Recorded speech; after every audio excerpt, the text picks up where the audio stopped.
Hi students, Professor Gray here. We have to talk about chapter 5, which is chemical reactions. So we're going to start out talking about what a chemical reaction looks like, what the equation looks like, and balancing some equations, and also talk about some general types of reactions.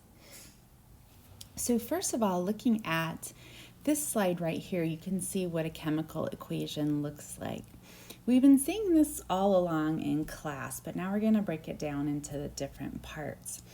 So on the left-hand side of the reaction, you have the reactants. And those are the things that are going to be reacting together to form what's on the right-hand side of the equation called the products. You can have one product or many products. Now, we'll see a few numbers in our chemical equations, and the first ones are these little numbers down here. And those are called the subscripts. And that tells us that in that compound you have that many numbers of that atom.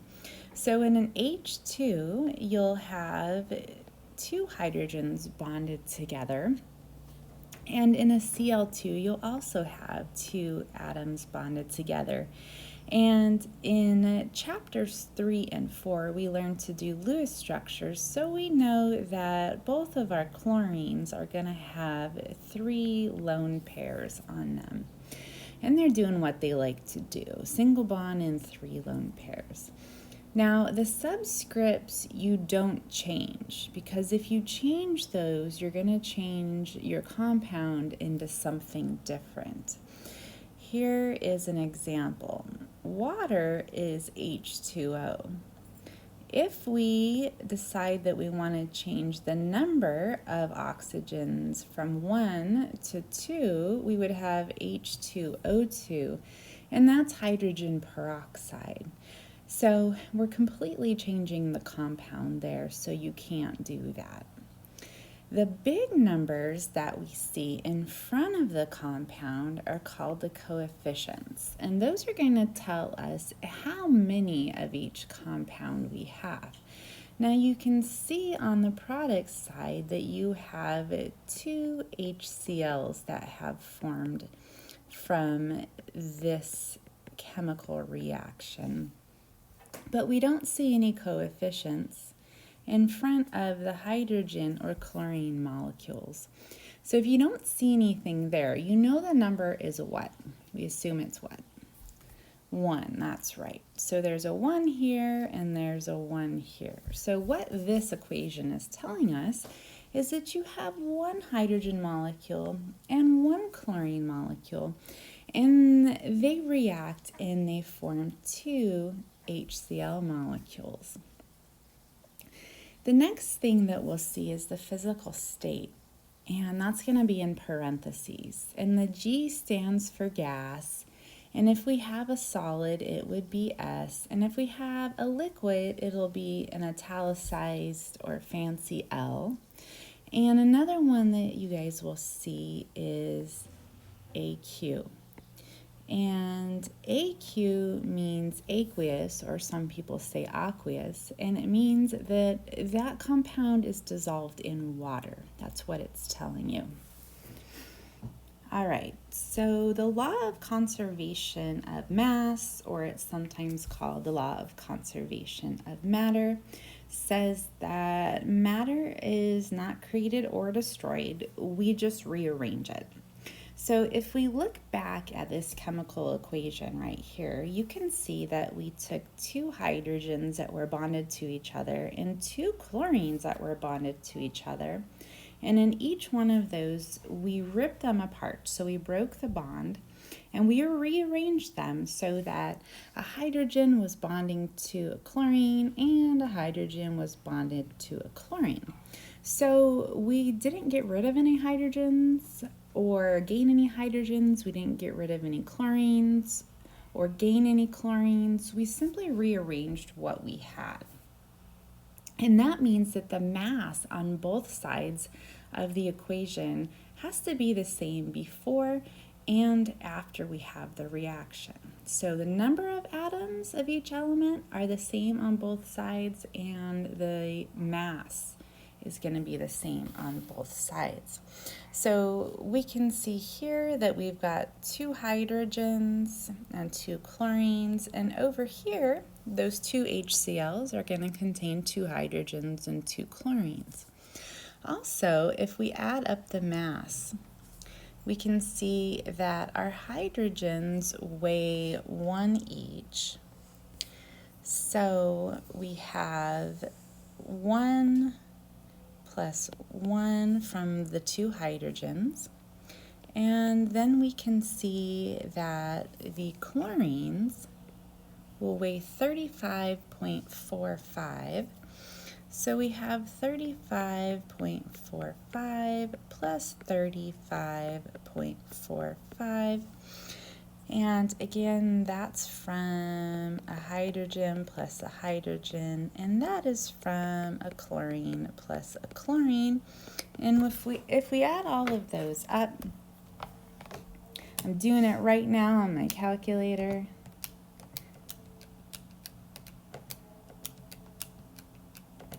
We'll see that we'll get 72.9 or 73 if we were to stick with our significant digit rules. And that will work exactly the same on the product side because you have 2 hydrogens and 2 chlorines. So both sides will have a mass of 73. All right, so let's balance some equations. So here we have zinc. So you'd have a zinc strip being dropped into some hydrochloric acid, and the equation says that you're going to get H2 gas and zinc chloride in an aqueous solution. Now, what we want to do when we're writing chemical equations is we want to make sure that we've written the formulas for the compounds correctly, because if we don't write them correctly, it's going to mess everything up. So if you write hydrochloric acid as H2Cl instead of having 1 of each, we'll definitely get the wrong answer. So what we do is we just pick an atom to balance. So if we pick zinc first, which most of us will because that's first, we know that currently we have 1 zinc right here. And we need 1 zinc on each side. And if we put a 1 over here, that means we have 1 zinc on each side. Keeping in mind that we can only change the coefficients. We cannot change the subscripts. And then you move on to the next atom. So the next atom we have is hydrogen. And notice that you just have 1 hydrogen on this side because currently the coefficient right there is 1. But over here you have 2 hydrogens because you have 1 hydrogen molecule, but an H2 is 2 hydrogen atoms. So if we have 1 hydrogen molecule on that side that contains 2 hydrogen atoms, then we need to have 2 hydrogen atoms on the reactant side. So we go ahead and say that we have 2 HCl's because hydrogen on the reactant side comes from hydrochloric acid, and each hydrochloric acid only has 1 hydrogen, so we need 2 of them. Now we move on to chlorine. So over here on this side we have HCl and HCl, which means we've got 2 chlorines. And over here on this side, our zinc chloride already contains 2 chlorines in it, and you can see that down here, so we're balanced. Now, number 5 says you want to check your work. So what you want to do is you want to write out atoms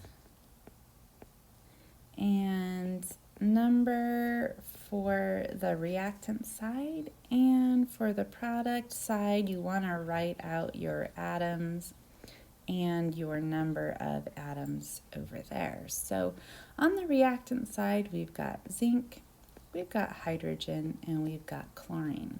We can see that we've got one zinc and we have two HCl's on the reactant side, and each one of those has one hydrogen, and that means we have two hydrogens. And from those two HCl's, the two's right here, we can see that we have two individual chlorines. Over on the product side, we've got one hydrogen molecule, and that contains two hydrogen atoms. So we've got two hydrogen atoms,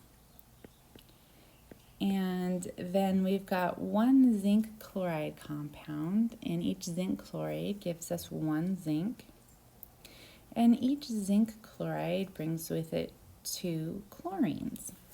So we can see that our numbers match. We have one zinc on each side, we have two hydrogens on each side, and we've got two chlorines on each side. Okay, so let's go ahead and balance some equations here. Now, number one says that we've got nitrogen gas reacting with hydrogen gas, and it's giving us ammonia gas. So NH3 is ammonia.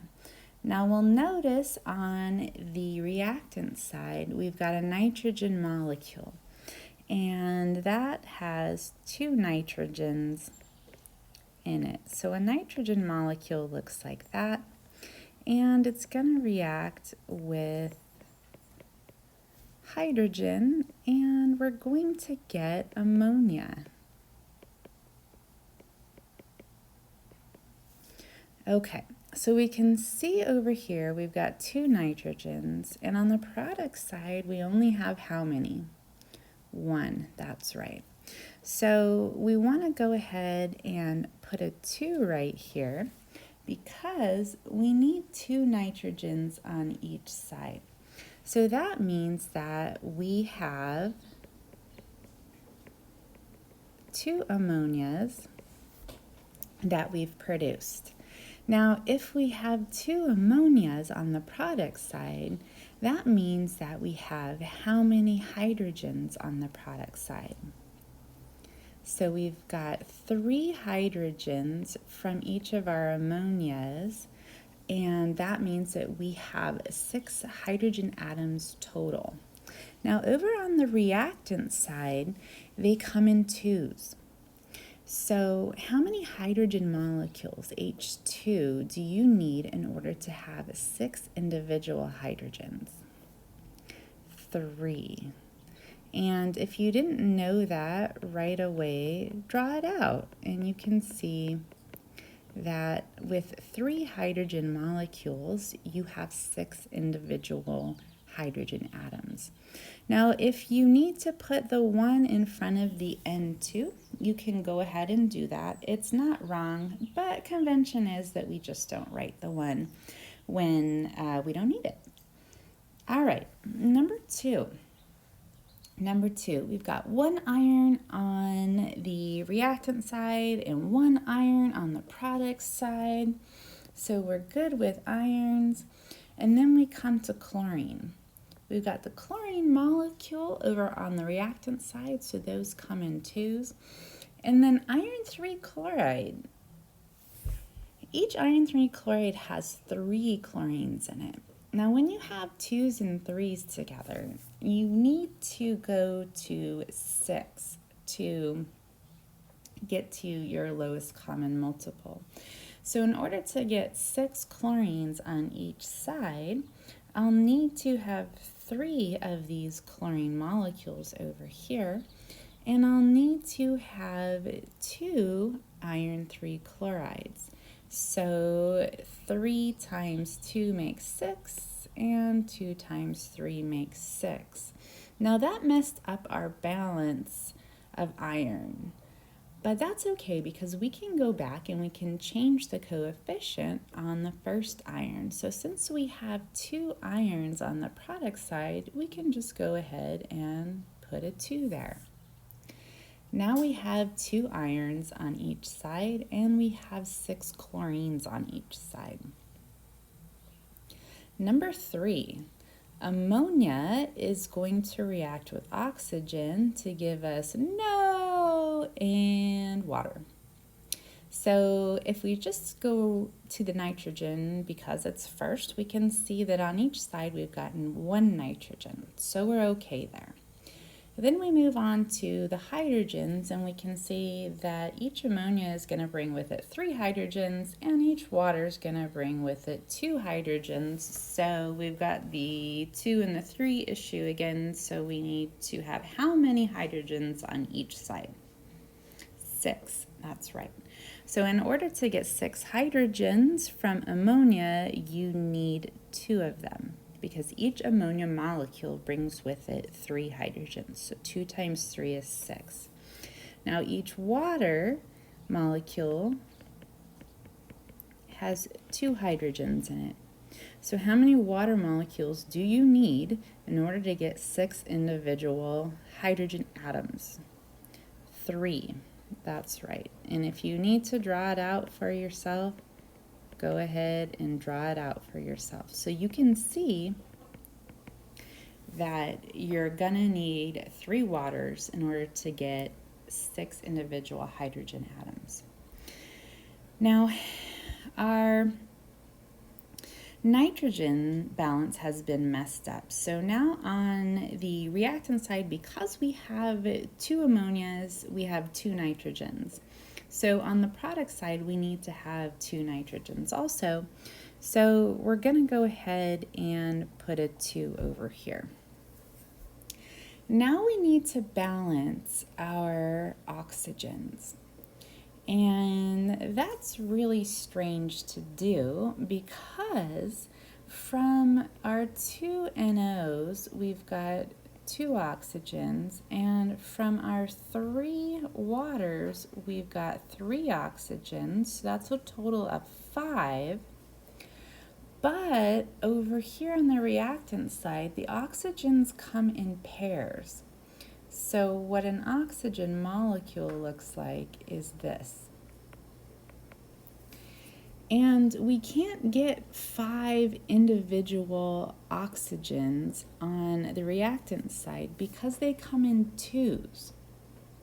So what we need to do is say, okay, over here we've got 5 oxygens. What would we multiply by 2 in order to get 5? And that's a fraction or a decimal. And the answer is 2.5. So 2.5 times 2 is going to be 5. But we can't have 2.5 oxygen molecules. It just doesn't work that way. So what we need to do is we need to go through and we need to double all of the coefficients so they're whole numbers. So I'm going to switch over to red, and I'm going to double 2. So 2 times 2 is 4. And 2 times 2.5 is what, you guys?